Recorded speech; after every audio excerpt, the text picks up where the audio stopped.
चलो हमने स्टार्ट किया था क्वाड्रेटिक इक्वेशंस, ठीक है।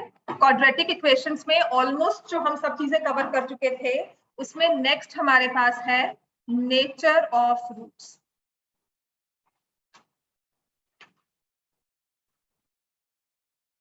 नेक्स्ट जो हमारे पास आता है that is nature of roots. इसका मतलब क्या है नेचर ऑफ रूट्स का, कि when we are solving a quadratic equation, जो उसकी रूट्स हैं वो किस टाइप का नंबर होगा, ठीक है ना। जैसे कि हम करते हैं rational number, integer, natural number, whole number, तो उसके बारे में हम क्या बता सकते हैं कि वो किस तरह का नंबर है। तो ये होती है नेचर ऑफ रूट्स। साकेत काशिन नहीं आएगा आज, अनवर तन्मय को करो फोन, वो वरना सच में अब आने की जरूरत नहीं है, घर बैठे अगर टाइम पे भी नहीं आ सकता तो ना, मैम भाभी से मैम, उसकी मम्मा से मैं बात करूँ। So now we have nature of roots, ठीक है। तो नेचर ऑफ रूट्स में क्या है, आपकी क्वाड्रेटिक इक्वेशन है ax square plus bx plus c equal to 0। This is my quadratic equation, ठीक है। और हमें निकालना होता है इसमें discriminant. Discriminant is equal to b square minus 4ac, d is equal to b square minus 4ac। अब इसमें तीन केसेस आते हैं। कैसे, कि जब आप इसको सॉल्व करते हो b स्क्वायर माइनस 4ac को, तो एक नंबर बन के आता है, दाब में था ना। क्वाड्रेटिक इक्वेशंस किया हुआ है, मैंने इन बिटवीन स्टार्ट किया है। एक बैकअप क्लास या दो बैकअप क्लासेस लगेंगी in between for quadratic equations, ठीक है। आपके फर्स्ट 3 चैप्टर स्कूल में कंप्लीट किए हुए हैं आपने? कितने आते हैं? कोई प्रॉब्लम। हाँ जी, पेपर पढ़ते थे तो क्या क्या था पक्का, बहुत बुरे हाल।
हाँ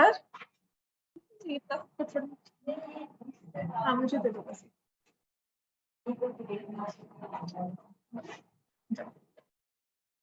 सो नेक्स्ट वी हैव, देखो क्वाड्रेटिक इक्वेशन जो होती है दामिर, हो सकता है आज का ना समझ में आए, but just focus on the concept जो मैं समझा रही हूँ, और कुछ वैल्यूज और कुछ कैलकुलेशंस पे हमें कंसंट्रेट करना है। हमारे पास है ax स्क्वायर प्लस, और लेट हुए ना कल से, कुछ भी रीजन हो, ax square plus bx plus c equal to 0। हमें क्वाड्रेटिक इक्वेशन हमेशा इस फॉर्मेट में दी जाती है। And next v mean a मतलब होता है coefficient of x square, b का मतलब होता है कोएफिशिएंट ऑफ x, और c होती है कांस्टेंट टर्म। क्लियर हो गया, ये तीन चीजें हमारे पास हैं। और मैं आपको भी बता रही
तो हमें निकालना होता है डिस्क्रिमिनेंट, जिसे हम कहते हैं d, और हम क्या लेते हैं उसकी वैल्यू b² - 4ac। लिखो for quadratic equation ax² + bx + c = 0 find discriminant always. Nature of roots निकालने के लिए हमें सबसे पहले d निकालना होता है, उसके बाद ही हम कुछ बता पाएंगे। फॉर एग्जाम्पल हमें किसी रूम में, अब तो कोविड हो चुका है ना, सबको पता लगता है कि दिस इज कोविड एरा, तो आप स्कूल में एंट्री लेते हो तो वो बैठा होता है ना लेकर टेम्परेचर मार्क करने के लिए, है ना, उसके बेसिस पर हम पहला स्टेप लेते हैं कि नहीं टेम्परेचर नॉर्मल है तो नहीं है, जाओ। तो ऐसे ही जब हमें नेचर ऑफ फ्रूट्स निकालनी है ना, तो पहली हमारी रिक्वायरमेंट क्या है, ऑलवेज फाइंड डी, और डी क्या होता है b² - 4ac। b क्या हुआ, कोएफिशिएंट ऑफ x, a क्या हो गया, कोएफिशिएंट ऑफ x², c क्या हो गया, कांस्टेंट ऑफ। हम ये निकालेंगे। अब देखो ये जब सॉल्व करने के बाद ये नंबर बन के आता था, अब तक जितने भी क्वेश्चन आपने किए हैं नंबर क्या हुआ 1 2 3 4, कभी 0 आया कभी नेगेटिव आया। तो इस b² - 4ac को सॉल्व करने के बाद जो नंबर होता है ना, उसको हमने 3 कैटेगरीज में रखा। या तो ये प्लस में है नंबर, जिसे हम कहते हैं पॉजिटिव है, या ये 0 है इक्वल टू 0 हो गया, या ये माइनस में है जिसे हमने कहा नेगेटिव। पॉजिटिव में हम लिखते हैं मोर देन 0, 0 का होता है इक्वल टू 0, और इसे हम लिखते हैं लेस देन 0। 3 केसेस हुए। और अगर विजुलाइज करना है, this is my number line 0, यहां जाते हैं टुवर्ड्स द राइट, तो सारी आती है प्लस की वैल्यू, जिसे हम बोलते हैं this is more than 0, d is more than 0। इसको ऐसे लिख लो, ये सिर्फ आपकी विजुलाइजेशन है। और अगर हम यहां जाते हैं तो हम लिखते हैं माइनस में वैल्यूज आएंगी, d is less than 0, d is negative. समझ में आ गया? जो मैं आपको डिस्टिंक्शन समझा रही हूँ वो समझ में आ गई है ना? तो ये 3 केसेस बनाकर चलेंगे, इन 3 के अलावा कोई और केसेस नहीं है। और आपको भी जो हमेशा फाइनल्स में आएगा वो ये वाला केस है, ठीक है? बाकी 2 केस नहीं आ सकते क्योंकि आपके वो कॉन्सेप्ट वाइज सिलेबस में नहीं है। ठीक हो गया? ये दोनों चीजें इन इक्वेशंस में आती हैं, इसीलिए इसको सॉल्व कर पाएंगे। इनके अपने रूल्स होते हैं, इक्वेशंस के अपने रूल्स होते हैं, राइट? तो अब हम आते हैं कि डी हमने सॉल्व किया, इक्वेशन थी ax² + bx + c = 0, b² - 4ac solve किया। सॉल्व करने के बाद सबसे पहला आया लेस देन 0। क्लियर हो गया? d इज लेस देन 0, या जिसे हमने लिखा d की माइनस में वैल्यू आई, जैसे कि होता है -4, -31, आपको अगर याद होगा इवन -1, ऐसी ये एग्जांपल्स लिए मैंने, ठीक है ना? अच्छा, आप इस d को ना इक्वेशन के रूट्स निकालने के लिए ये फॉर्मूला में यूज करते थे। दामिर ये फॉर्मूला लिख लो, d is equal x equals to -b ± square root of d by 2a। This is my x का फॉर्मूला। हम वैल्यू रूट्स निकालते हैं, x की रूट्स निकालते हैं इक्वेशन की, x की वैल्यूज निकालते हैं। ठीक हो गया? तो d आपका नेगेटिव आ गया। अब देखो इस d के वैल्यू को मैंने कहाँ रखा है अपने फॉर्मूला में, स्क्वायर रूट के अंदर। स्क्वायर रूट के अंदर एक नेगेटिव नंबर की कोई मतलब आपको सिखाया हुआ है आज तक? इतनी मैथ्स आपने भी पढ़ ली है 10th तक आकर। स्क्वायर रूट में नेगेटिव नंबर समझ में आता है कुछ? नॉट पॉसिबल होता है ना? इसका मतलब हम लिखेंगे the given quadratic equation has no real roots. Given quadratic equation has no real roots. The given quadratic equation has no real roots. ठीक हो गया इतना? अच्छा, क्वाड्रेटिक एक पॉलिनोमियल आपने पढ़ा ही होगा चैप्टर 2 में, कि अगर हम उसका ग्राफ ड्रॉ करते हैं तो क्या शेप बनकर आती है? पैराबोला बन के आता है ना? तो जब रियल रूट्स नहीं होती ना, वहां पे भी हमने क्या किया था, no real zeros, zeros does not exist. ये एक्स एक्सिस है, ये ना हवा में उड़ रहा होगा, डाउनवर्ड स्लोपिंग भी अपवर्ड स्लोपिंग भी हवा में उड़ेगा। It will never touch X axis. Upward हो डाउनवर्ड हो, एक्स एक्सिस को कभी भी टच करते हुए नहीं जाएगा, ना ही उसको इंटरसेक्ट करेगा। नो रियल रूट्स का यही मतलब है। मैंने आपको कहा था इक्वेशंस और पॉलिनोमियल्स में इतना फर्क है, इक्वेशंस में रूट्स होती हैं इक्वल टू 0 होता है, पॉलिनोमियल में जीरोस होते हैं इक्वल टू 0 नहीं दिया होता उसको। ठीक हो गया? अब आते हैं दूसरा case, d is more than 0, मतलब जो नंबर हमारे पास यहाँ प्लस में थे ना, माइनस में थे, वो प्लस में हो जाए। और d तो हम फॉर्मूला में यूज कर रहे हैं। अब स्क्वायर रूट के अंदर चाहे 4 दिया हो चाहे 31 दिया हो, मुद्दा ये है कि सॉल्व हो जाएगा। स्क्वायर रूट ऑफ 4 क्या होता है 2, स्क्वायर रूट ऑफ 1 क्या होता है 1, प्लस माइनस 1 ऑफ कोर्स यहाँ पे प्लस माइनस लगा हुआ है।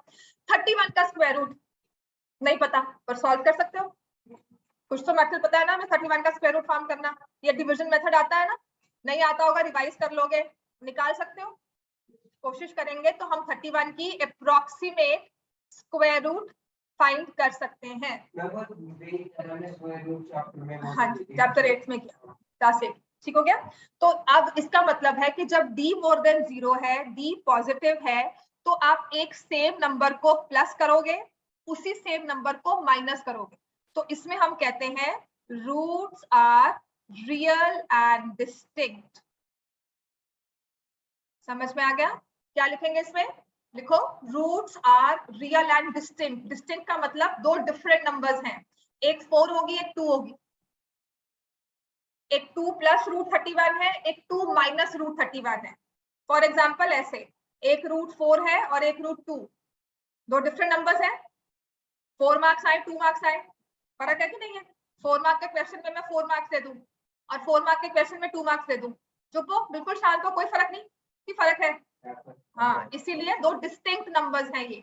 ऐसे ही 2 plus root 31, 2 minus root 31, these are two different numbers. एक बार एक नंबर ऐड हुआ, एक बार उसी में से नंबर सब्ट्रैक्ट हो गया, तो दो डिफरेंट वैल्यूज हमारे पास आ गई, तो इसे हम बोलते हैं roots are real and distinct.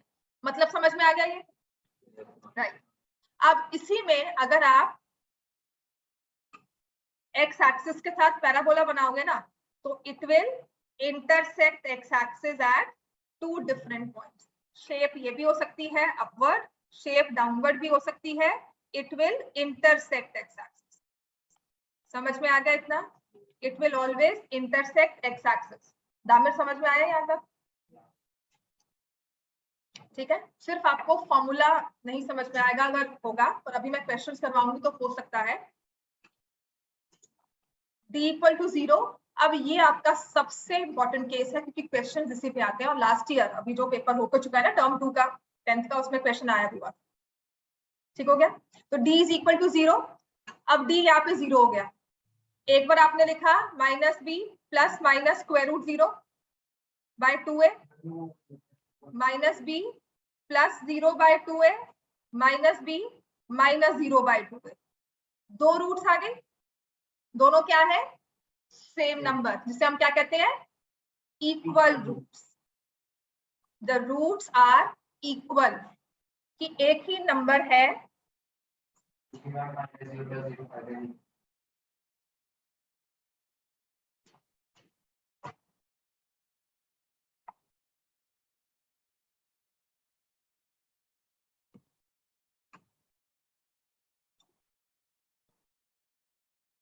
समझ में आ गया? तो इसमें हम बोलते हैं roots are real and equal. Equal roots तो है ही है, लेकिन साथ साथ वो रियल भी है। Roots are real and equal. Clear हो गया? ये 3 केसेस है जो आपको याद रखने हैं। फिर इसमें मैंने 2-3 चीजें आपको पहले भी ओरली बोली थी, अब आप लिखोगे उसको। करवाऊं नेक्स्ट? लिख लिया यहाँ तक सबने? चलो, अब हमारे पास है इफ द रूट्स किसकी? क्वाड्रेटिक इक्वेशन की, are real and equal. Roots are real and equal, इसका मतलब ना जो आपकी ये क्वाड्रेटिक इक्वेशन है ना, ये वाली, ये एक क्या होगा? Perfect square. हमेशा जो मर्जी नंबर दिया हो, या रैशनल दिया हो या स्क्वायर रूट का ना कोई नंबर दिया हो, हमेशा ये परफेक्ट स्क्वायर होगा। परफेक्ट स्क्वायर भी ना या तो a plus b whole square की फॉर्म में या a minus b whole square की फॉर्म में। अभी जितने भी क्वेश्चंस हम करेंगे ना, उसमें साथ साथ ये नोटिस करना। अभी मैं बहुत क्वेश्चंस करवाऊंगी, आप वैल्यूज भी निकालोगे, सब करोगे, तो आप नोटिस करना कि हमेशा आपका या तो a plus b whole square बन जाएगा या a minus b whole square. This something you need to understand. क्योंकि क्या होता है, आपको लिखा होता है the quadratic polynomial is a perfect square, what can you say about the discriminant? If the, देखो, if the quadratic equation is a perfect square,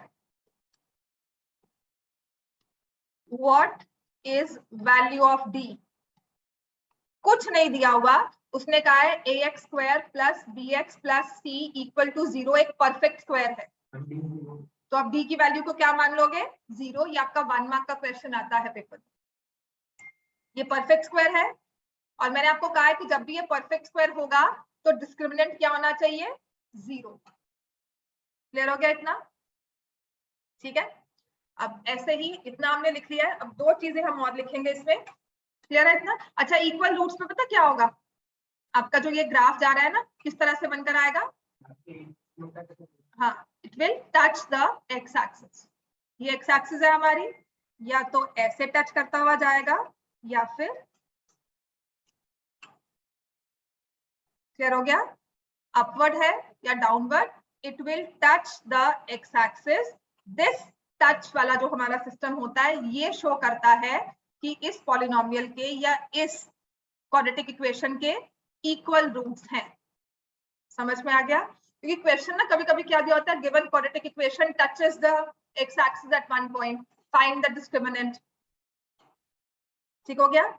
Then find the value of k if the graph of this quadratic polynomial touches x axis at only one point, find the missing value। तो आपको equal roots ना कहकर उसने उसके अलग से एक concern का वाला उसका एक टॉपिक दे दिया, एक इसकी टर्म दे दी और फिर उसने कहा कि क्वेश्चन को सॉल्व करो। समझ में आ गया? लास्ट ईयर का या इसी सेशन का टर्म 2 का अगर आप बोर्ड पेपर देखते हो तो क्वेश्चन इतने भी सीधे साधे से नहीं थे, कुछ सोचकर कुछ दिमाग लगाकर सॉल्व करने वाले क्वेश्चंस थे। तो हमें अपने कॉन्सेप्ट्स को बहुत स्ट्रॉन्ग करना है। प्लस आप खुद केवीएम में कह रहे हो कि पेपर सीधा नहीं आ रहा। जब पेपर सीधा नहीं आता ना तो आप प्रैक्टिस पे जाने से ज्यादा अपने इन चीजों को परफेक्ट करते हो, चीजों को अच्छे से याद करते हो। जैसे एसएसटी याद करते हो ना, रट्टा मारते हो ना, ऐसे ही इनको भी रट्टा ही मारना हो। बस फर्क ये होता है कि after a due point of time ये समझ में आ जाता है कि अच्छा ये इसलिए हो रहा है because they are numbers, right? SST throughout रट्टा ही चले। समझ में आ गया इतना? अब इसके बाद एक और चीज लिखोगे, अब एक आ जाता है the roots of quadratic equation are real and distinct, therefore d। क्या लिखोगे इसमें? More than 0, less than 0, equal to 0, more than 0। ठीक है, फिर लिखा जाता है roots of quadratic equation are real and equal, therefore d। हाँ, अब एक थर्ड चीज जो आपको याद रखनी है वो है the roots of quadratic equation are real, therefore d के बारे में हम क्या कहेंगे? More than 0, equal to 0।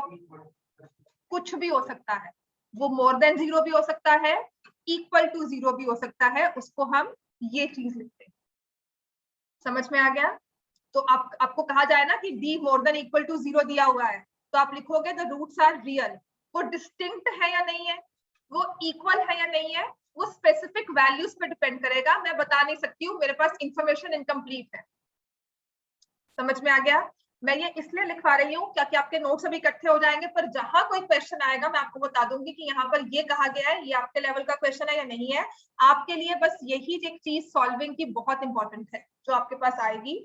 मैं क्यों नहीं इसको बोल रही हूँ, क्योंकि चाहे ये स्क्वायर में ना आए, मुश्किल क्या होती है कि ये वाला ना इक्वेशन स्क्वायर में बन जाती है, इन इक्वेशन वो तो आपको है ही नहीं। पहली बात, अगर एक सिंपल इक्वेशन भी ऐसी मोर देन 0 में बनती है ना, वो भी आपके टर्म में नहीं है, बिकॉज उसमें 2-3 चीजें ध्यान रखने वाली है। मैं बता दूंगी, आपके टर्म एग्जाम्स में हो सकता है आ जाए, फाइनल्स में नहीं आना चाहिए, और अगर आ भी जाएगा तो you know how to do. समझ में आ गया इतना?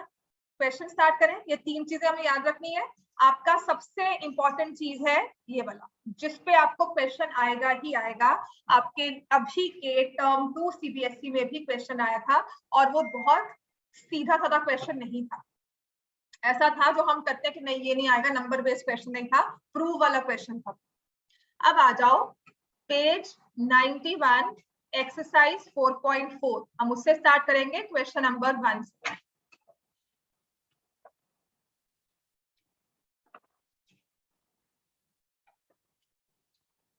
दामिर जहां नहीं समझ में आएगा ना पूछ लेना, ठीक है, क्योंकि आज की क्लास में ऐसे नहीं है कि बहुत इजीली समझ में आएगी, क्योंकि आपने नहीं किया होगा। ठीक है, फर्स्ट पार्ट देखो, क्वेश्चन कह रहा है, सबने खोलिए पेज 91 एक्सरसाइज 4.4। फर्स्ट पार्ट में है 2x square minus 3x plus 5। अच्छा, क्वाड्रेटिक इक्वेशन तो दी हुई है, करना क्या है, नेचर ऑफ रूट्स निकालनी है, and if real roots exist find them. आपको रूट्स निकालनी आती है, चाहे स्प्लिटिंग ऑफ मिडिल टर्म करें, चाहे फॉर्मूला मेथड लगाएं, है ना, पर हमें देखना पहले है कि रूट्स एग्जिस्ट करती है कि नहीं। तो पहले मैं क्या निकालूंगी, b, क्या होता है b square minus 4ac। What is b square, what is b, b की वैल्यू क्या होगी -3,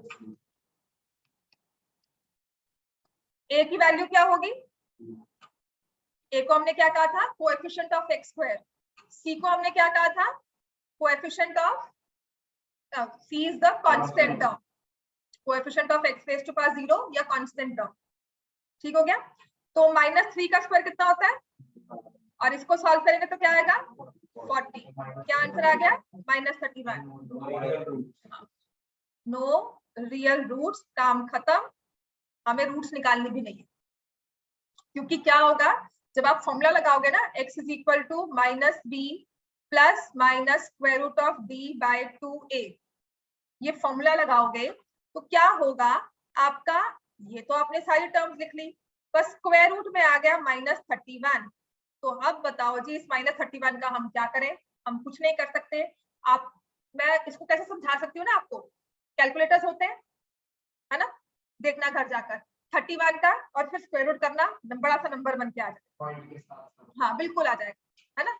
अब -31 करके स्क्वायर रूट टाइप करना, वो क्या शो करेगा, एरर ई। क्यों, माइनस का आता ही नहीं है, हमारे रियल नंबर्स में ऐसा कोई नंबर शो ही नहीं होता, उसके सिस्टम में ही नंबर नहीं है, कहता ना no solution no search results आते हैं गूगल पे जब टाइप करते हो नो सर्च रिजल्ट्स, वही चीज है ये। ठीक है, इसके पास ऐसा कोई नंबर इसने रिकॉग्नाइज ही नहीं किया हो रियल नंबर। अब आओ सेकंड पार्ट पर, 3x square minus 4√3x plus 4 equal to 0। हम b निकालेंगे, b square minus 4ac। What is b, -4, हाँ -4√3 का होल स्क्वायर, a की वैल्यू क्या है 3 और c की वैल्यू क्या है 4, तो ये क्या आ जाएगा 16 3 48, 16 3 48 and that is equal to 0। ठीक है ना, तो जब d इक्वल टू 0 आ गया तो हम कहेंगे रूट्स आर, लिखो रियल एंड इक्वल, ये लिखना है, रियल भी लिखना है इक्वल भी लिखना है, दोनों में से एक भी नहीं लिखोगे मार्क्स कट जाएंगे। हाँ 4√3/6 ठीक है, और 2/2 और 6, 4 और 6 काट भी दोनों।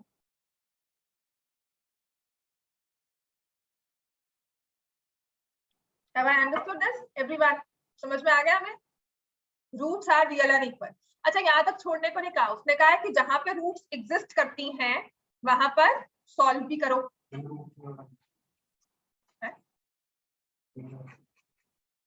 परफेक्ट स्क्वायर में कैसे आएगा खुद बताओ, है ना, सोचो सोचो खुद का है perfect square, roots are real and equal, दो वैल्यूज कैसे आए।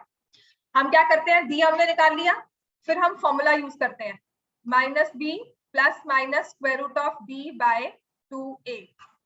b किसके इक्वल है -4√3, d किसके इक्वल है 0 और 2 × 3 बनकर आ गया।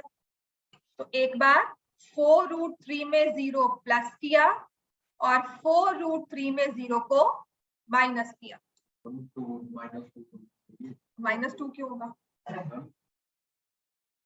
ध्यान रखो, हाँ जी, तो ये क्या आ जाएगा 2√3/3, 2√3/3, ये आपका कैंसिल हो गया, प्लस 0 -0 एग्जिस्ट नहीं करता था, इसीलिए मैंने डायरेक्टली इसको कैंसिल कर दिया।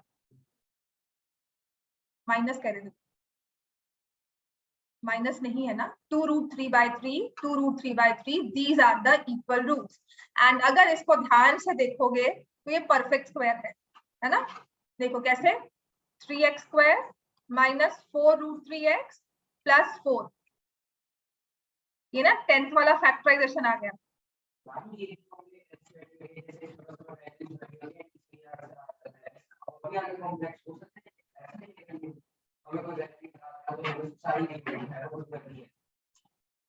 ध्यान से प्लस माइनस साइन, जैसे इसने अभी गलती की वो गलती हो सकती है कि -4√3 दिया हुआ है और वो -b को हम -4√3 ले लें, वो गलती हो सकती है, उसके अलावा बाकी सब यही।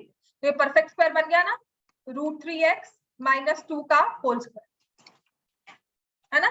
इसे फिर हम इक्वल टू 0 लिखते हैं, तो √3x - 2 इक्वल टू 0, तो x की वैल्यू 2/√3 आ गई। अब इसको रैशनलाइज करोगे तो 2√3/3 आ गया, बस वो हमारी रैशनलाइज फॉर्म आई है, ये हमारी नॉन रैशनलाइज फॉर्म आ गई। 9th में किया था ना रैशनलाइजेशन, याद है कि नहीं? वो काम आता रहता है, आगे भी आएगा, ध्यान रखना। समझ में आ गया? अब थर्ड पार्ट पे आ जाओ। इतना कर लिया आपने? हाँ, पर डी तो एग्जिस्ट करता है कि नहीं? 2x² minus 6x plus 3 equal to 0, D की वैल्यू निकालोगे, b² माइनस 4ac, किसके आ जाएगा? b कितना है? -6 का होल स्क्वायर, 4 × 2 × 3, 36 माइनस 24 किसके इक्वल हो गया? 12। ठीक हो गया। तो x इज इक्वल टू हम लिखेंगे, since c is more than 0, therefore roots are real and distinct। अब इसको सॉल्व भी करना है। x इक्वल्स टू -b, ठीक है, तो इसमें वैल्यू पुट करो, -6 plus minus square root of 12, 2 × 2, 6 plus minus √12/4। यहाँ तक हमें नहीं छोड़ना होता, हमें इसको पूरा एंड तक सॉल्व करना है। तो 6 प्लस माइनस 12 को स्क्वायर रूट में 2√3 लिख सकते हैं, ये समझ में आ गया। 4 3 4 का 2 बाहर आ गया, फिर मैंने 2 कॉमन लिया, 3 प्लस माइनस √3/4, तो ये हमारा कैंसिल हो गया। समझ में आ गया? तो देखो क्या बनकर आया, कुछ इस तरह से, जिसको हम लिखेंगे 3 प्लस √3/2, 3 माइनस √3/2। इतना क्लियर है हमें सबको? कोई डाउट यहाँ तक कुछ ना समझ में आया हो? Everyone are we clear? Right, roots भी निकाल दी। अब अगर तो ये क्वेश्चन डायरेक्टली आ गया, इसका मतलब बहुत अच्छी बात है, जैसे आपको पेपर में भी आया था ना, find verify the relationship between coefficients and the sum of roots and product of roots, है ना, आता ना टीवी के पेपर में फाइनल अभी टर्म में। वैसा ही अगर डायरेक्ट क्वेश्चन आ गया तो समझ में आ गया कैसे करना है, पर ऐसा डायरेक्ट आता नहीं है। हमें किस फॉर्मेट में आता है? जैसे क्वेश्चन नंबर 2 दिया हो, उसमें क्या होगा आपको बताया होगा, रूट्स ये हैं, रूट्स रियल हैं, इक्वल हैं, मैंने कहा था ना इक्वल का केस ही आएगा। तो उसने बताया होगा कि देखो, find the value of k for each of the following quadratic equation so that they have 2 equal roots. आपको बताया होगा कि आपकी इक्वेशन जो दी हुई है ना, उसकी इक्वल रूट्स है, और कोई ना कोई कोएफिशिएंट इसमें मिसिंग कर दिया होगा। जैसे कि फर्स्ट वाली इक्वेशन में क्या है, 2x² plus kx plus 3 equal to 0। इसमें कहा गया है रूट्स आर इक्वल। तो मुझे पता है कि अगर रूट्स इक्वल है तो d 0 के इक्वल होगा, लेकिन जो हमारे कोएफिशिएंट्स है ना, वो पूरे नहीं दिए हुए। x का कोएफिशिएंट क्या दे दिया? k, तो वो कहता है k की वैल्यू क्या होगी ये बताओ। अब इस चीज में सबसे पहली रिक्वायरमेंट जो ऐसे वाले क्वेश्चन में होती है, जो आपको ध्यान रखना है, your equation should always be in this standard form. X square की एक टर्म हो, उसका कोएफिशिएंट हो, एक्स की टर्म हो, उसका कोएफिशिएंट हो, और एक कांस्टेंट टर्म। अगर इस फॉर्मेट में नहीं है तो लेकर आए, उसके बाद हम सॉल्व करें। तो my first requirement and the most important one is to recognise कि एबीसी है क्या। क्लियर हो गया? d इक्वल टू 0 है तो 4 b square minus 4ac is equal to 0। b की वैल्यू किसके इक्वल है? इक्वेशन में देकर आओ, k माइनस 4 a किसके इक्वल है? 2, और c किसके इक्वल है? ये इसके इक्वल आ गया। क्या आ गया? k square minus 24 equal to 0। अब पता आदत क्या होती है कि k square minus 24 equal to 0 का है ना? तो अब हम क्या करते हैं, k स्क्वायर इक्वल टू 24 या k equals to square root of 24। ऐसे नहीं करना। आपने ना एक फॉर्मूला किया हुआ है a square minus b square, याद है?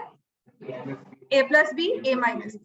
आपने ना जब भी आपका x वाली टर्म नहीं एग्जिस्ट करती ना इक्वेशन में, तो हमेशा इस फॉर्मेट में से ब्रेक कर लेना है। तो मैं लिखूंगी k plus root 24 k minus root 24 equal to 0। समझ में आ गया? k plus root 24 k minus root 24 equal to 0। समझ में आ गया हमें इतना, है ना? तो अब मैंने आपको कहा था यहां से हम कैसे प्रोसीड करते हैं। Product of two numbers equals to 0। नाम this is for you to understand. दो नंबर्स का प्रोडक्ट 0 है तो एक होता है जीरो प्रोडक्ट रूल। समझ में आ गया? गलती होती है फिर तुम प्लस रूट 24 लिखकर छोड़ देते हो, प्लस माइनस फिर कर सकते। तो एक होता है जीरो प्रोडक्ट रूल।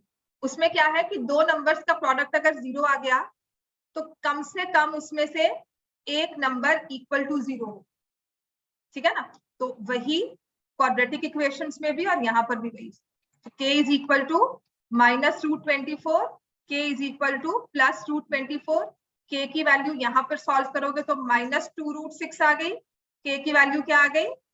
2 रूट 6। दो k की वैल्यूज आ गई। ठीक है? इन दोनों वैल्यूज को जब यहाँ पर पुट करोगे ना तो ये आपका परफेक्ट स्क्वायर बन के आएगा। इनकी इक्वल रूट्स आएंगे। इसका मतलब ये है कि अगर मैं यहाँ पर लिख दूंगी 2x square minus 2 root 6 into x plus 3, तो इस इक्वेशन की परफेक्ट इक्वल रूट्स है। अगर मैंने लिख दिया 2x square plus 2 root 6 x plus 3 equal to 0, तो इस वाली इक्वेशन की भी इक्वल रूट्स है। समझ में आ गया? आप करेंगे सेकंड पार्ट इसका। सही तो आएगा पर ध्यान रखना है कि प्लस माइनस आता है बस, है ना? मुझे कोई फर्क नहीं, मैंने आपको कहा था कि आप करते हो k square is equal to 24, k is equal to square root 24। आदत यही होती है, आदत प्लस माइनस रखना चाहिए बस। पहले चल जाता था लेकिन अब ये क्वाड्रेटिक इक्वेशंस में दो वैल्यूज चाहिए तो आपको प्लस माइनस लेना होगा। अगर आदत नहीं है तो मैं इसको हमेशा a square minus b square करके समझाती हूँ कि देखो इस तरह से सॉल्व हुआ तो एक प्लस में एक माइनस में वैल्यू है। But if you are able to understand fine. चलो अब है सेकंड पार्ट इसका। लिखा हुआ है k x into x minus 2 plus 6 equal to 0।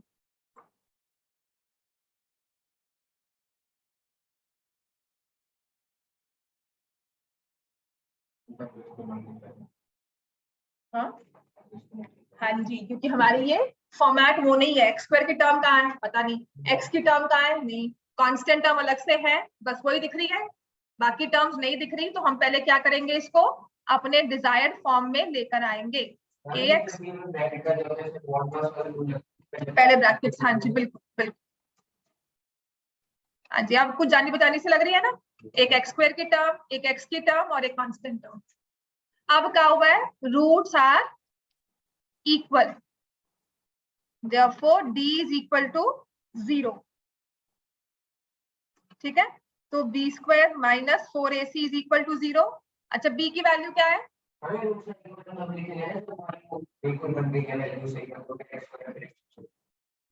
हाँ जी, b की वैल्यू क्या लिखेंगे? Minus 2k whole square. a की वैल्यू क्या लिखेंगे? k। और c की वैल्यू क्या लिखेंगे? 6। समझ में आ गया? तो ये हो गया 4k square minus 24k equal to 0। हाँ जी, इसमें बिल्कुल गलती नहीं करते, पहले तो 4 कॉमन ले लिया, k square minus 6k equal to 0, तो k square minus 6k equal to 0 आ गया। यहाँ पर तो बिल्कुल सोचना भी मत कि 6k को उधर ले जाओ फिर k कैंसिल कर दो, ये नहीं होता। टेक्निकली थ्योरेटिकली सब कुछ गलत है, ये नहीं माना जाएगा। कल टीचर आपका क्रॉस करेगी ना तो मैं नहीं कहूंगी कि गलत किया सही किया, उसने बिल्कुल गलत सही आपका क्रॉस किया है। आप ये नहीं करते, वेरिएबल को कभी भी कट नहीं करते हैं, वेरिएबल से कभी भी डिवाइड नहीं करते। इसमें आप k कॉमन लोगे, k माइनस 6 इक्वल टू 0 बन जाएगा। क्लियर हो गया इतना? तो k equal to 0, k minus 6 equal to 0, k की वैल्यू क्या आ गई? 6। दो वैल्यूज k की आती हैं। अब है अलर्ट, हाँ जी, product of two numbers is equal to 0, या तो ये इक्वल टू 0 है या k माइनस 6 इक्वल टू 0। ठीक है, अब ध्यान रखने वाली बात क्या है, इसमें लिख देना इंपॉर्टेंट। जब भी ऐसे वाले क्वेश्चंस में आपकी एक वैल्यू 0 आती है, उसे आपको, या कोई भी वैल्यू, अलर्ट मतलब इंपॉर्टेंट क्या करना है कि जब भी आपके पास कुछ ऐसा क्वेश्चन आए, जो भी वैल्यू आती है ना, इक्वेशन में चेक करना कि क्या उसके लिए वो ट्रू हो भी रही है कि नहीं। जैसे कि यहाँ पे k इक्वल टू 0 है, अगर मैं k इक्वल टू 0 लेती हूँ तो ये टर्म खत्म, ये भी खत्म, प्लस 6 रह जाएगा, कोई मतलब नहीं। तो k इक्वल टू 0 एग्जिस्ट नहीं कर सकता फॉर दिस इक्वेशन, तो हम इसको कर देंगे नॉट वैलिड, बस रिजेक्टेड या नॉट वैलिड। रीजन भी ना लिखो, k इक्वल टू 0 लिख दो, नॉट पॉसिबल। 0 भी और 6 भी, कभी कभी 6 भी होती है। मतलब क्या होता है कि यहाँ पर ना ऐसे k माइनस 6 करके दिया होता है, तो बेसिकली आपका x स्क्वायर का कोएफिशिएंट 0 ही होना चाहिए। हाँ, सबका चेक करना होता है, वो इजीली चेक हो जाता है, कोई बहुत लंबी चौड़ी बात नहीं है। अगर यहाँ पे k माइनस, क्योंकि एक क्वेश्चन आता है जहाँ पे k इक्वल टू 4 है और यहाँ पे दिया होता है k माइनस 4 इक्वल टू 0 यहाँ पर, तो आप इसको फिर कहते हो कि k इक्वल टू 4 वैल्यू नहीं हो सकती, दूसरी वैल्यू ले लो। तो यहाँ पे 6 एग्जिस्ट कर सकता है ना, बिल्कुल, है ना। और क्योंकि क्वाड्रेटिक की बात कर रहे हैं ना, तो हमारी ये टर्म 0 नहीं होनी चाहिए, x जाए कहीं भी, x 0 ना हो, कांस्टेंट टर्म ना हो, चलेगा। लेकिन अगर क्वाड्रेटिक वाली टर्म ना रही तो इक्वेशन का कोई मतलब ही नहीं रहेगा, ठीक है ना। तो हमारी मेन फोकस हमारा ये ax स्क्वायर वाली टर्म होती है, ये 0 नहीं होना चाहिए। इतना क्लियर हो गया? तो k equal to 6 will be my right answer, कि इस केस में k की वैल्यू क्या आएगी? 6। समझ में आ गया इतना? अब आ जाओ, इसमें मैं क्वेश्चंस करवा रही हूँ आपको एक्स्ट्रा। आज का आपका होमवर्क है, ये टेस्ट जितना भी है दोबारा से सॉल्व करके आओगे, ठीक है। तो कल मैं अगर आपको टेस्ट आपका सॉल्व करवाऊंगी, क्वेश्चन थोड़े बहुत करवाऊंगी इसमें से लीनियर इक्वेशंस के।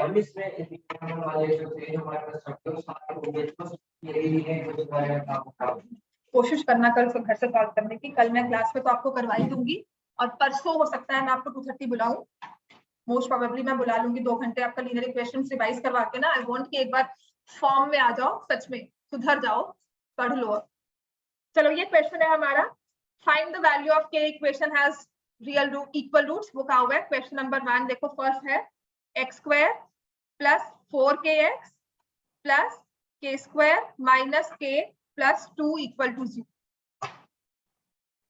ये इक्वेशन है, इसके रूट्स दिए हुए हैं real and equal, roots are real and equal, find k। k की वैल्यू निकालने को कहा है, क्लियर हो गया? हाँ जी, हमारी सेम फॉर्मेट में है ना, x square dx plus c, उस फॉर्म में दिया हुआ है। a की वैल्यू क्या है इसमें? 1, b कितना है? 4k, और कांस्टेंट टर्म क्या है जिसमें x बिल्कुल भी ना हो? X square k square minus k plus 2। कर भी दो, वो उसने इकट्ठा बताया हुआ है कि कांस्टेंट x आपका वेरिएबल है, k नहीं। कांस्टेंट टर्म तो इकट्ठी k वाली है ना। देखो, आपका वेरिएबल जो है वो x है, k is a constant number, जो आपको फाइंड करना है वो मिसिंग है हमारा, ठीक हो गया।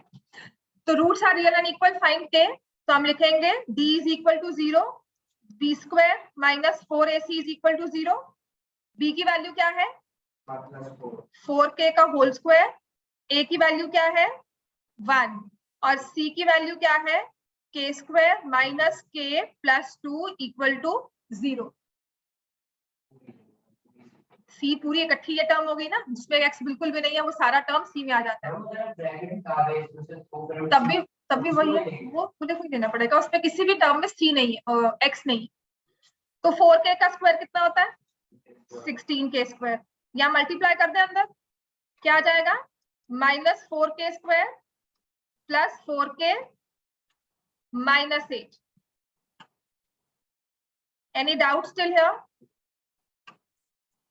अब ये जो इकट्ठी टर्म सबट्रैक्ट हो सकती है उसे सबट्रैक्ट कर लें, क्या बन जाएगा 12k square plus 4k minus 8 equal to 0। अब क्या कर सकते हैं इसको, हाँ लेकिन पहले क्या करेंगे 4 कॉमन ले सकते हैं, 4 कॉमन लेके ना काफी हद तक आपका ना क्वेश्चन ओरली सॉल्व होने वाला हो जाता है, फैक्टर्स बहुत जल्दी बन जाएंगे। फैक्टर्स क्या बनेंगे 3k square 3k minus 2k minus 2 equal to 0। दामिर ये आता है स्प्लिटिंग ऑफ मिडिल टर्म, हाँ ठीक। तो 3k कॉमन लिया मैंने, k plus 1 minus 2k plus 1 equal to 0। तो 3k minus 2 into k plus 1 equal to 0। तो k की वैल्यू आ गई 2/3, k की वैल्यू आ गई -1। समझ में आ गया? अब x स्क्वायर में तो k था नहीं, तो दोनों ही वैल्यू चल सकती हैं, चेक करने की जरूरत नहीं है ना, बस आपको x स्क्वायर को 0 नहीं करना होता। तो अगर मेरे पास यहाँ पे k माइनस 1 इसका कोएफिशिएंट दिया होता या k प्लस 1 दिया होता ना कोएफिशिएंट, तो मैं -1 को कुछ नहीं सोचना, रिजेक्ट कर देना। पर यहाँ पर हमारे x स्क्वायर में k है ही नहीं, तो दोनों ही वैल्यूज एग्जिस्ट कर सकती है। अब होता क्या है, इतना क्वेश्चन तो हमें दिया हुआ है, अब 3 मार्क्स का क्वेश्चन बनाना है ना इसको, तो मैं क्या करूंगी कि आपने k की वैल्यू तो निकाल ली है, अब फर्दर इसे यूज करके ऑल्सो फाइंड द रूट्स। उसने आपको लिखा होता है क्वेश्चन में, for what value of k the given equation has equal roots, also find those equal roots. ठीक है, तो आपने k की 2 वैल्यूज निकाल ली, कौन सी -1 2/3। तो मेरे पास देखो ये इक्वेशन है x square plus 4kx plus k square minus k plus 2 equal to 0। दो ये इक्वेशन थी, k की एक वैल्यू आई -1 और k की एक वैल्यू है 2/3। तो let me put -1 here, equation क्या बन जाती है, तो जहां k दिखा वहां पे क्या लिख दूंगी -1, तो क्या हो जाएगा x square minus 4x plus 1 plus 1 plus 2।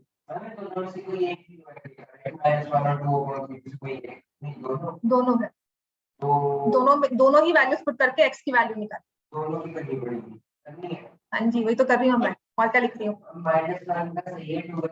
वो भी इजी हो जाएगा, वो भी इजी हो जाएगा, बस जस्ट नीड टू अपनी कैलकुलेशन से देखनी है और कुछ नहीं। अब कैलकुलेशन आप 4 में करो या एक स्टेप में करो, आपने यहाँ पर एक स्टेप में कर लिया, वरना कोई बंदा यहाँ लिखता है -1 का square minus of -1 plus 2। That is all your understanding, that mainly depends on your understanding. आप उसको 4 में कर लो स्टेप्स, कैलकुलेशन में देखो आपके अपने स्टेप होते हैं, ठीक है ना, ये समझ में आ गया?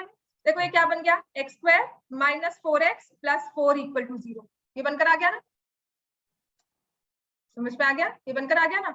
हाँ जी, इसको बस मैंने आपको क्या कहा था, इक्वल रूट्स में हमेशा परफेक्ट स्क्वायर बनकर आएगा ही आएगा।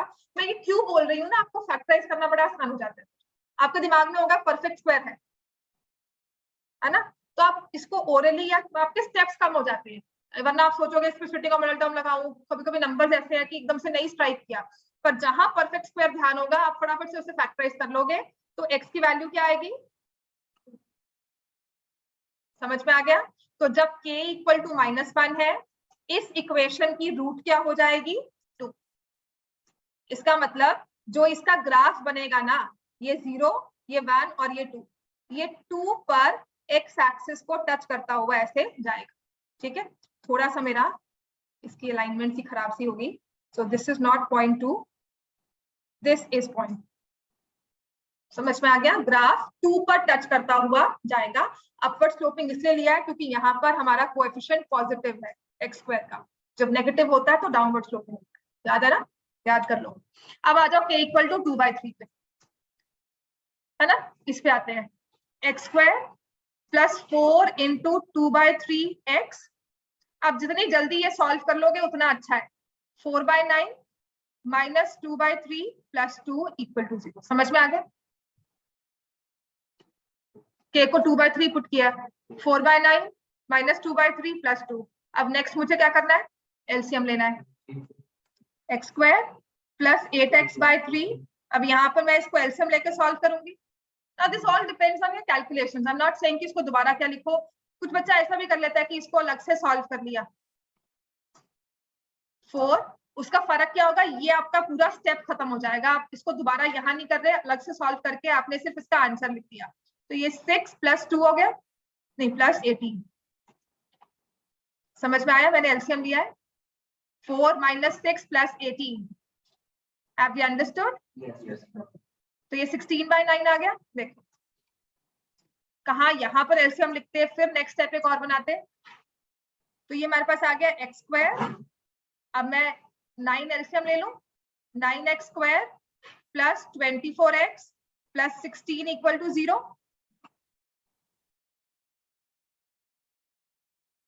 एलसीएम ले लिया 9। ठीक है ना?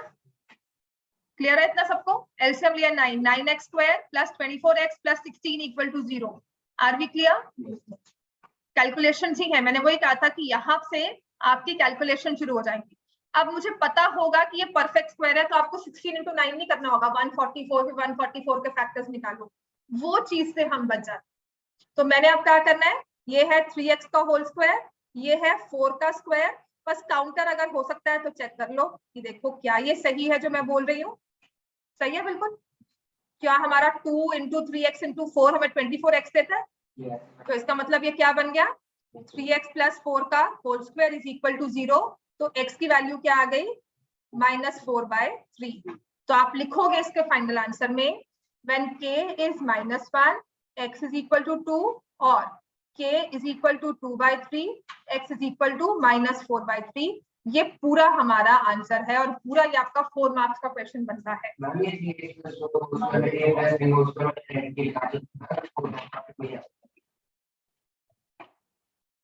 मुझे लग रहा है लंबा, बहुत इजी क्वेश्चन है। लंबा है, लेंथी है, 2 बार सॉल्व करना है। पर आप सोचो 4 मार्क्स में आपको सिर्फ कैलकुलेशंस दी है और आपके सितंबर टेस्ट के लिए इंपॉर्टेंट हो जाएगा, क्योंकि जब आप दिसंबर या पूरे फुल सिलेबस में आओगे ना तो 4 मार्क्स के हमारे पास बहुत क्वेश्चंस हैं।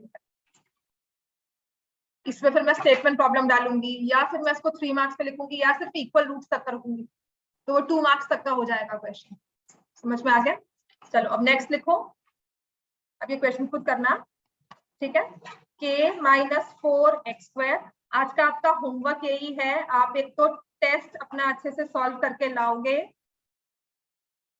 और दूसरी चीज जो मैंने क्लास में ये 2 क्वेश्चंस करवाए हैं इन्हें अच्छे से पढ़ लेना, दोबारा सॉल्व कर लेना। हाँ बिल्कुल, हाँ जी, ये फॉर्मेट में है हमारी इक्वेशन, कोई रीअरेंजमेंट कुछ नहीं चाहिए हमें। रूट्स क्या दी हुई है? Real and equal. उसी का सेकंड पार्ट है क्वेश्चन का, roots are real and equal. तो हम क्या करेंगे? d is equal to 0, b square minus 4ac equal to 0। यहाँ लिखोगे since the roots are real and equal, इसको लिखना है, इसके मार्क्स होते हैं, ये गिवन है हमें। Since roots are real and equal therefore d equal to 0। Zoom ना ये अलाउ नहीं करता है कि मैं इसको कॉपी पेस्ट करके हर बार पेस्ट कर सकूं, तो हो सकता है लिखने के बारे में मैं छोड़ दूं, पर आपने नहीं छोड़ना है।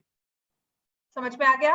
ये कॉपी पेस्ट आपकी हर एक चीज में होना चाहिए। Roots are real and equal therefore d equal to 0 और b square minus 4ac is equal to 0। इसके बाद कैलकुलेशंस के आपके स्टेप कम हो सकते हैं, लेकिन ये 3 चीजें आपकी फॉर्मेट में आनी चाहिए, जिससे हम कहते हैं कि इसकी मार्किंग होती है। ठीक है? तो अब b क्या है इसमें? 2 इंटू k माइनस 4 का whole square, 4 into k minus 4 into 4 equal to 0। अच्छा, 2 को ना मैं अंदर ले जाती हूँ, 2k माइनस 8 हो जाएगा, स्क्वायर करना आसान हो जाता है। और ये -16 इंटू k माइनस 4 हो गया, इसको ओपन किया, 4k स्क्वायर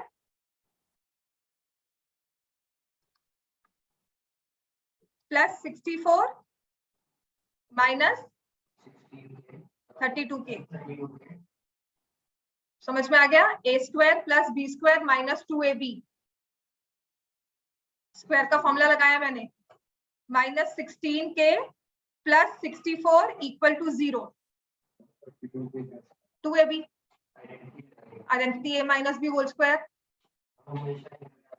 मैं तभी तो कह रही हूँ, अब आप इसमें कैलकुलेशंस आपकी क्यों है, या तो इसमें मैं लिखूं जी ये 2k का होल स्क्वायर प्लस 8 का whole square minus 2 into 2k into 8, या मैंने डायरेक्टली से यूज कर लिया। आप यहां से होकर निकलोगे या डायरेक्टली लिख लोगे, उस स्टेप के कोई मार्क्स नहीं है। लेकिन अगर आपने ये 3 चीजें मिस कर दी तो फिर मार्क्स कट जाते हैं। समझ में आया? कैलकुलेशंस के स्टेप्स हमारे अपने होते हैं, लेकिन आपके जो मेन फॉर्मूलाज हैं या आपके रीजनिंग है, उनके मार्क्स फिक्स होते हैं। Did you get my point कि हमारे प्रेजेंटेशन क्या होते हैं, कि क्या मिस कर सकते हैं, क्या हम एक्स्ट्रा लिख रहे हैं पेपर में, क्यों हमारी स्पीड नहीं बनती, हम इसको छोड़कर कैलकुलेशन के पीछे पड़ जाते हैं। इसको लिखो, हाँ जी वो तो आएगा, plus 128 equal to 0, k square minus 12k plus 32। अब इसको फैक्टराइज कर लो, 32 के, और क्वाड्रेटिक पूरी स्प्लिटिंग ऑफ मिडिल टर्म, कहीं कहीं फॉर्मूला यूज होता है, अदरवाइज ऐसे वाले क्वेश्चंस में it's all about splitting of middle term. हाँ जी, क्या होंगे फैक्टर्स? 32 के फैक्टर्स 8 एंड 4। दामिर ये समझ में आ गया? तो यहाँ से k minus 8 minus 4 k minus 8 equal to 0। तो फिर से हमारी देखो k की 2 वैल्यूज आई। हाँ जी, अब इन 2 वैल्यूज के बाद हम क्या करेंगे? k क्या नहीं हो सकता? समझ में आया मैं क्यों कह रही हूँ कि वैल्यूज को चेक करना है हमने? k4 नहीं हो सकता, क्योंकि इससे आपकी पूरी इक्वेशन का मतलब ही नहीं रह जाता, लीनियर बन जाएगी। कभी कभी क्या होता है, यहाँ पर k माइनस 4 मान लो नहीं दिया हुआ, तब भी हम कहेंगे k minus 4 is k equal to 4 is not valid, तब भी उसको रिजेक्ट करेंगे। ठीक है, क्या हो गया था? चल गए कभी क्लियर हो गया? ये k equal to 4, k equal to 8, k equal to 4 rejected, k की वैल्यू आ गई, तभी तो कहा ना रिजेक्टेड कर दिया इसको, रिजेक्टेड है, रीजन दो चाहे ना दो, यहाँ पर रिजेक्ट हमने कर दिया। अब आपको कहा था कि जब इक्वल रूट्स एग्जिस्ट करती हैं जिस k की वैल्यू के लिए, वो रूट्स भी निकालनी, तो k की वैल्यू आपने क्या पक्की की है? 8। अब k की वैल्यू 8 को पुट करो और रूट्स निकालो, तो क्या इक्वेशन बन जाएगी? यही स्पीड ना तुम पेपर में भी दिखाया करो, सच में कह रही हूँ। अब सब मस्ती छोड़ो, सब कुछ छोड़ दो, कोई मस्ती नहीं, कोई ऐश नहीं, पढ़ाई कर लो। 10th के मार्क्स ना पूरी जिंदगी साथ रहेंगे, कहीं भी अप्लाई करोगे, कोई आगे पढ़ाई तो ने करनी है ऑब्वियसली, 10th तक तो छोड़नी नहीं है ना, वो अगर छोड़ रही है तब भी 10th के मार्क्स चलते हैं। तो ये सच में बात है, एनईपी जब भी आएगी आएगी, लेकिन आपके 10th के मार्क्स चलेंगे। आप अभी 5th 6th के बच्चे नहीं हो कि ठीक है हम लोग 2 साल और छोड़ दें, एनईपी आएगी तब देखेंगे। New education policy, that is what my school जाकर आई ना, तो मैम ने कहा कि हो सकता है ये, बट आपके लिए, आप इस सेशन के बच्चे हो, आपके लिए तो आपके 10th के मार्क्स ही काउंट करें। और अगर एनईपी आती है ना, वो अलग बात, एनईपी आती है तब भी 10th के मार्क्स काउंट करते हैं, but that gives you flexibility of your subjects. As in, if you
हाँ 8x आएगा, बिल्कुल सही।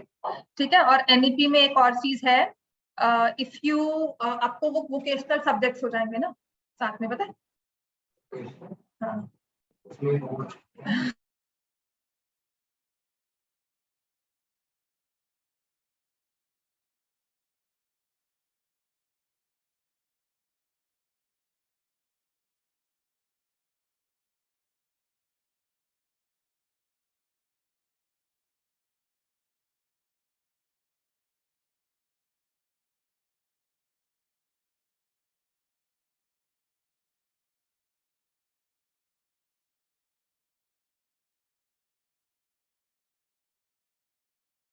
ऐसे बोल रहे हो, एक्स स्क्वायर प्लस 2x, तो ये आ जाएगा x प्लस 1 का होल स्क्वायर, है ना? पता क्या है, जब आई है तुम लोगों के लिए 10th ये पढ़ लो, क्या पता उसमें क्या नई चीजें ऐड करेंगे, क्या मुश्किल कर देंगे, क्या इजी कर देंगे। हाँ बिल्कुल, थोड़ी हिस्ट्री में थोड़ा बहुत करके खत्म कर दिया, आपको क्या पता बहुत